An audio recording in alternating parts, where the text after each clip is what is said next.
Welcome to Expedition Networking, a special segment of the Networking RX podcast. I'm Frank Agan, founder and president of AmSpirit Business Connections, and your host for this program. For those of you who are familiar, on the Networking RX podcast, we share information and have conversations with experts, such as authors, researchers, and social scientists. And all of these programs are aimed at helping you learn how to become better at building professional relationships and understanding why they work. In this Expedition Networking segment, however, we're going to bring on successful entrepreneurs and unique professionals and explore their networking adventure and learn how they used relationships to create lasting success.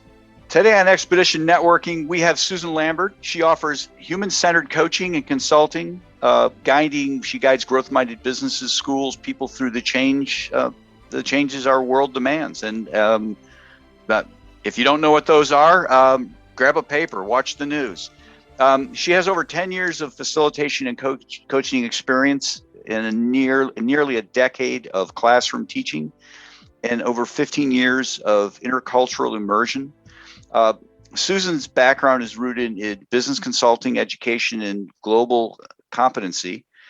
She's developed and facilitated workshops on risk management, diversity, inclusion, effective communication, leadership development, social entrepreneurship, global citizenship, education for social innovation, among other topics. She's trained in Brene Brown's Dare to Lead curriculum, design thinking, project-based learning, and certified by Regenerations in the generational competency. She's fluent in Spanish, and likewise, she's an interpreter. She has led over 40 travel programs abroad for adults, families, students, and educators. Wow. What haven't you done?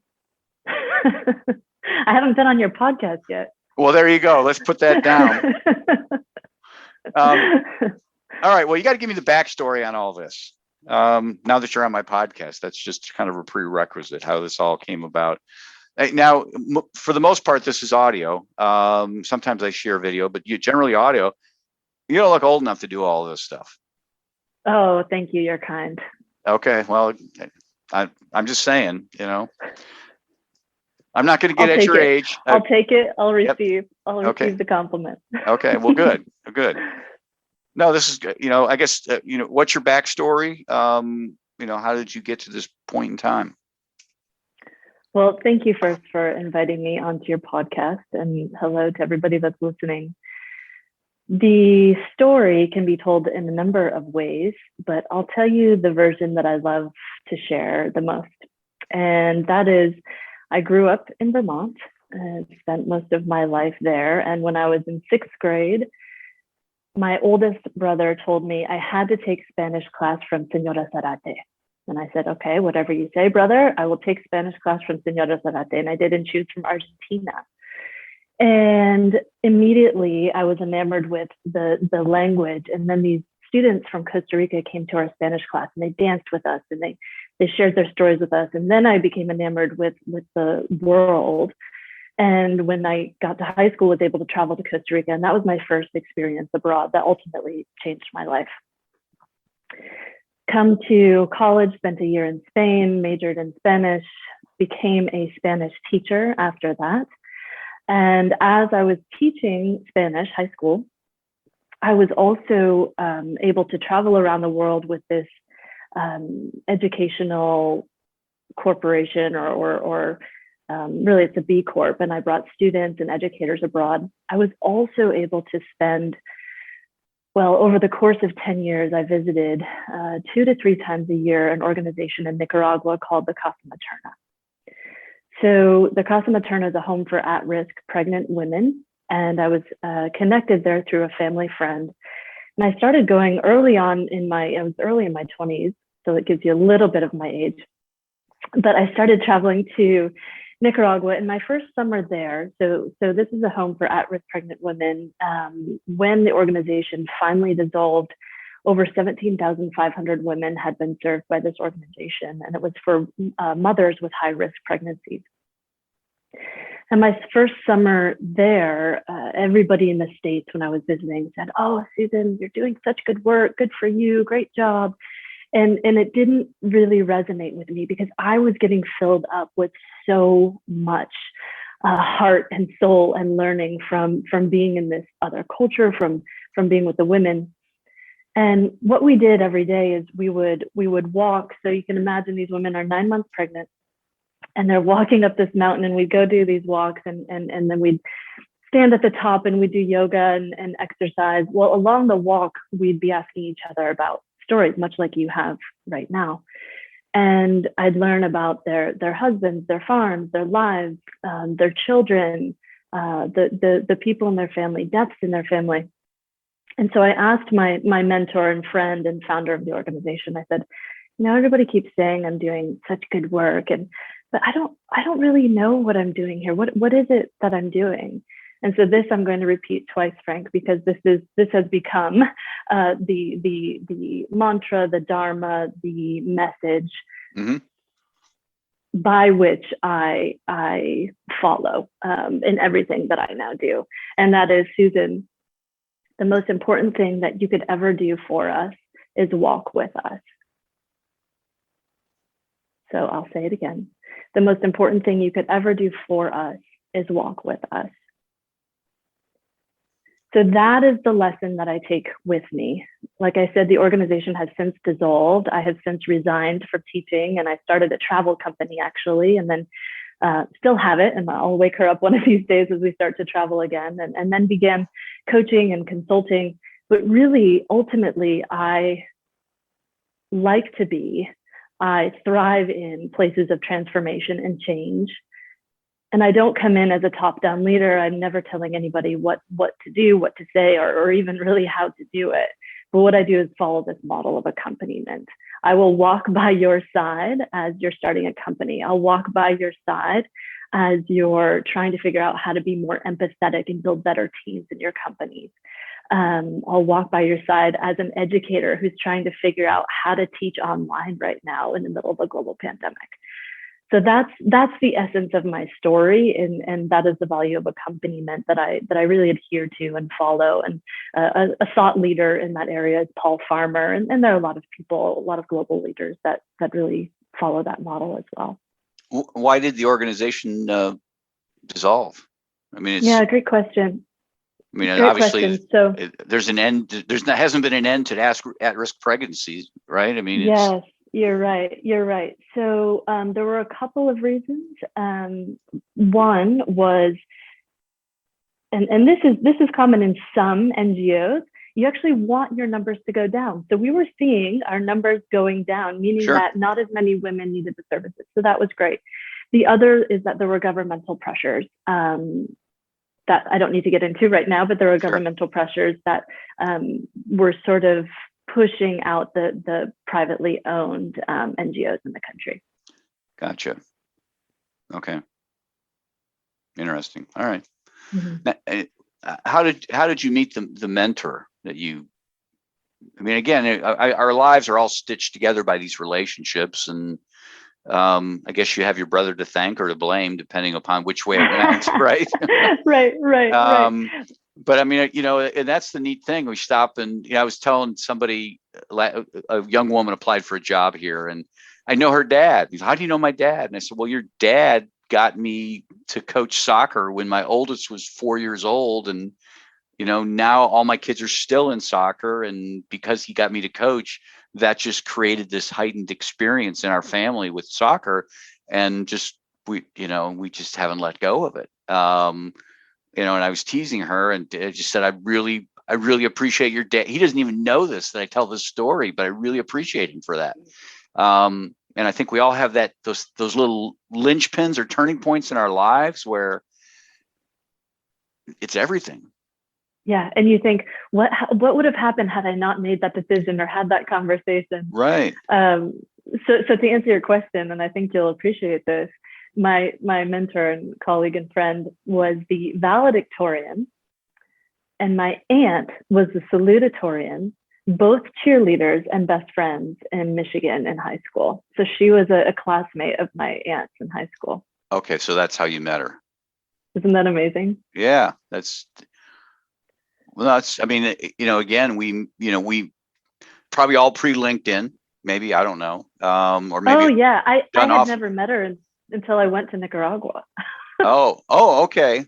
So your aunt Yeah. didn't introduce you. It just was coincidental that, She did introduce us when she knew that I was interested in okay, traveling and I gotcha. connecting with, yeah, but I Okay, had never met her. interesting. Yeah. Wow. Yeah, that's good. That's it's a fascinating story, really. Mm. Um, Obviously relationships have been a big part of really everything. And I'll probably make you say that quote again once we hit stop with record, because I want to make sure I got it correctly. But at what point did you realize that how important relationships were and what you needed to do with them? Is that Yeah, honestly, I think on some level I've always known that my life has been based on relationships. I think I could tell you, I could actually tell you a funny anecdote, but when I started teaching, I knew right away that it didn't matter if I was teaching Spanish or geometry or biology. It was all about building relationships with students. And that really has never changed. Working with corporations, working with educators, working abroad. right? It's all about relationships. And a story that came to mind when I was a high school teacher, it was the end of the semester, and I always did this very thoughtful closure and how much I appreciated the students and their contributions and asked for feedback, what I could do better. And anyway, this student that I saw, Frank, probably 5 times that semester. I mean, he just never showed up to class. Mm. And he raised his hand and he said, "Hey, miss." I said, "Yeah." He said, "I really like this class." I said, "Really?" And he had a 30%. I mean, he never showed up. I said, "Really? Tell me, what did you like about this class?" He said, "Well, when I came here, you never yelled at me." Okay. I said, "Wow, well, I'm so glad that you enjoyed your experience." So he will forever have a positive association with the Spanish language, probably, right? Because his teacher didn't yell at it. So it's all about meeting people where they are, no matter if you've got a 30% in your class. And it's all about relationship building. I mean, that is the essence, I think, of success and peace and so on. I mean, I totally agree. It's, and I tell people what I do. I create these groups and, teach people how to have business relationships. And you don't see it, but you sense the eye rolling, like, oh, and so much of it is easier said than done, right? To, just have relationships with your students. There's thousands and thousands of teachers out there, and they're just counting the days to retirement because they haven't connected those dots yet. Does Spanish still come into play in the stuff you do? It does a bit. I mean, certainly with friendships, both locally and abroad. And I do some volunteer work here. I'm in Chattanooga, Tennessee, and yeah, it's still very much a part of my life and comes in and out as needed. So I guess that begs the question: do some volunteer work. What are the causes that ignite you? Any social justice cause ignites me. There's an organization here in town called La Paz, which means the peace, and they really work as liaison between the Hispanic community and the local community to help them have access to food and other resources. Okay, interesting. All right, good. Yeah. What'd you want to be when you grew up? I mean, before the Spanish class, I guess. Well, the first thing I think I wanted to be, and then let me think if I changed that at some point. But I still have somewhere a drawing that I did of myself wearing a leotard and holding a basketball. So I was going to be a professional gymnast and a professional basketball player. Okay. And I did end up playing basketball my whole life. I let go of gymnastics early on. But when later, when asked that question, it was always more about the feeling. It was never a specific profession. It was always, I want to know that I'm having an impact on the world at some level. Right. Well, let's talk about your business if we could. Sure. Who doesn't want to talk about their business, right? No, damn it, I don't want business. How can we recognize opportunities for you? Who are you trying to meet? Those are certainly useful for me. I may not have a thought in this moment, but so. Well, and thank you for asking that question. So I work with, I say, kind of three niches of people or groups. So I work with entrepreneurs who are starting a business and need to figure out the language and their mission and their vision and really need help getting unstuck. I work with educators who are focusing on how to become better educators, more impactful educators, how to infuse global issues, social justice issues into the classroom. And finally, I work with companies who are experiencing some sort of shift or change or wanting to experience a shift or change in the positive direction. I like to say I help those three niches do the work before the work. So I won't come into your company and tell you, here's how you're going to increase the bottom line, A, B, C, 1, 2, 3, but I will tell you how to teach empathy, how to build better teams, how to foster enhanced group dynamics so that you can come up with the strategies to increase the bottom line. So really it's working, again, it's changed from the inside out. So I start with the individual no matter what. What are your values? What are the values of your company even? What are you doing to stick to those values? What is the language that supports those values? What stories are you telling that aren't true? And then how do we build empathy and cohesiveness to move forward? Obviously, we're post George Floyd. I guess that's the easiest way to say it. I mean, that was just kind of has been a turning point for a lot of things. To what extent has that ignited business for you? Or I just think there's a heightened interest in people just even talking about it. I don't know if that's a yes or no question. I hate to ask yes or no, but I mean, to what extent? Okay.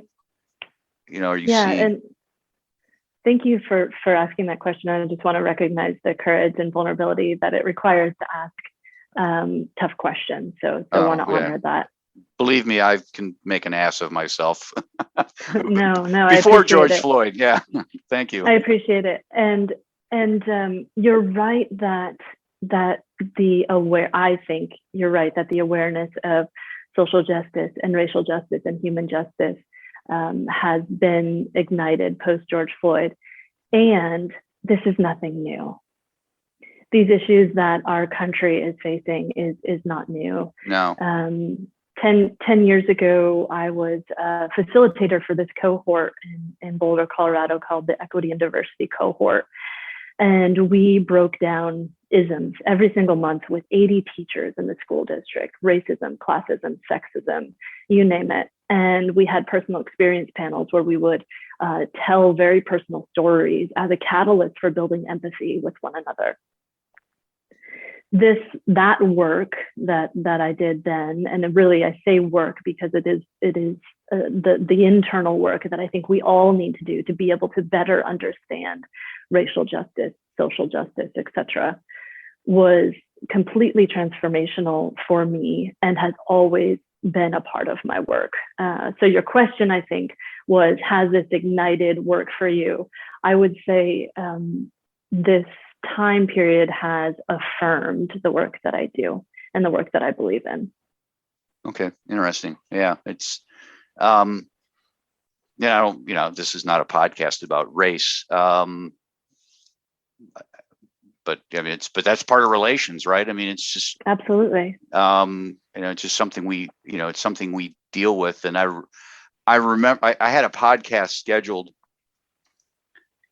right after the whole George Floyd, that early June, that week. And the woman who came on, she said, I would rather talk about racial injustice. And I was just like, I don't want to touch that. This before we hit record, I don't want to touch that with a 10-foot pole. And she's, well, I think we really need to. And it's like, okay. But my feelings in that, in that conversation is just, I don't know that, well, this is what I told her. I said, I don't think there's anything I could ever do in my whole life that would label me not racist. Meaning it's something you always have to work on. Really all the isms, right? I mean, it's just, there's always something there. And the scary thing for me, as a white man, is it would be so easy for somebody just to paint me as a racist or a sexist or whatever. And it's so easy to fall down into that and so hard to come out of it. I don't know. It's just, a friend of mine shared something recently that I loved, that really resonated with me. And that was, I give permission for people to be wrong about me. Okay. Because you, I, us as individuals, only we know where we are on any given path and any given day. And sure, there are labels, and we could throw around labels all day long, but those they're merely that. They're just labels. I think that the deeper work is, what questions are we asking ourselves every day? Yeah. What conversations are we willing to have? What sort of grace and empathy are we willing to offer others if they do get me wrong?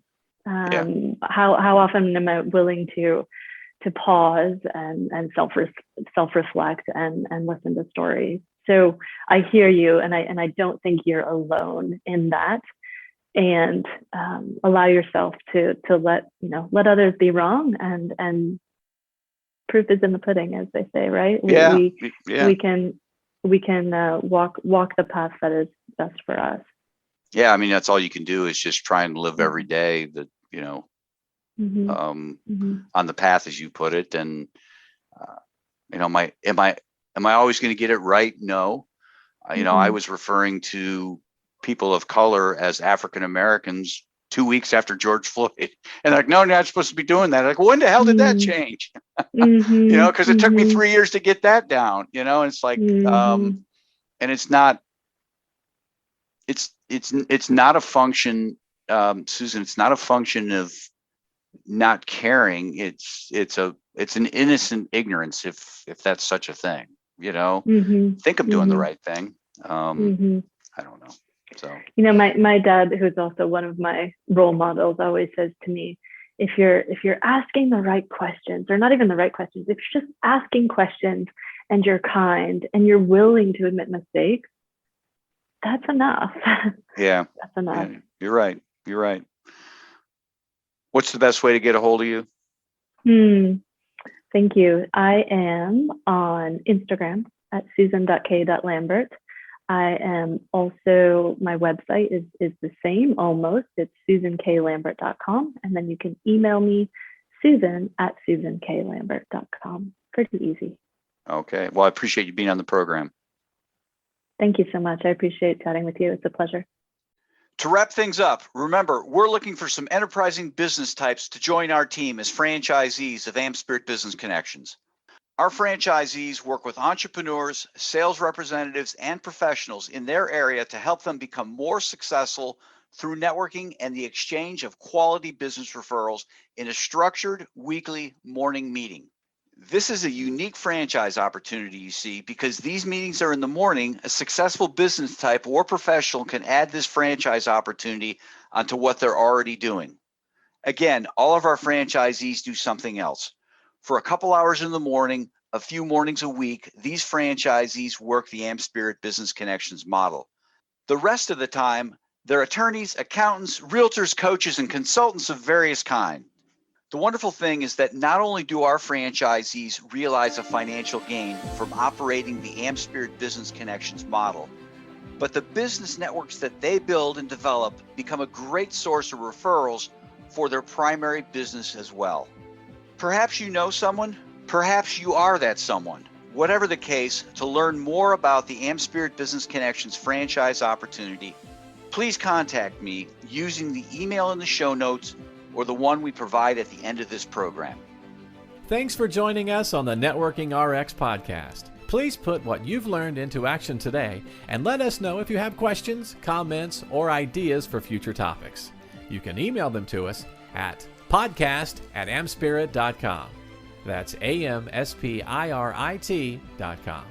Finally, so you never miss an episode, be sure to subscribe to the Networking RX podcast through iTunes, Overcast, or however you receive your podcasts. Now get out and network with someone. The Networking RX podcast is the copyright production of AmSpirit Business Connection. All rights reserved.